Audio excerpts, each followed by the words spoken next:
Hi everyone, Josh Epley here, and this one's for all the rental property owners as we go over the basics of screening and choosing tenants. Because I'm sure we've all read the horror stories and know that a good tenant can make or break the success of a rental property. Now, best tenant doesn't necessarily mean the most money. There are many factors that make a great tenant, and some may even be worth taking a little less money per month. Things such as good communication, care and respect for the property, and paying the rent on time are things that all great tenants have in common. The tenant screening process begins even before you get your first application. Be sure to set your expectations early in the listing ad and include all relevant details such as pet policy and smoking rules so they know what to expect if they want to apply and you don't waste your time showing it to tenants who aren't the right fit. Things like income and employment verification, insurance requirements, credit check, and lease term are all examples of what should be included. Now let's dive in to see what's required for each.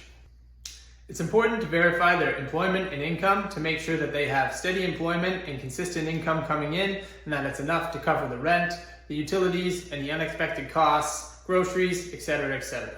References are a great and necessary part of the tenant screening process. The past two landlords should be contacted to ensure the prospective tenants were respectful, paid their rent on time, didn't do damage to the property, and let the owners know if there are any issues with the property. So for the credit check, you won't be able to determine rent payment history, but you will be able to see if they pay their other debts on time, if there were any written off, and you can see if their spending habits are consistent with their stated income. Last but not least, the interview. If all the previous items have been satisfied, it's a good idea to set up an interview, ideally at their current place of residence, to have an open and honest discussion about your expectations for them, their expectations for you, things like why they're moving, how long they plan to stay, and any other important questions you can think of.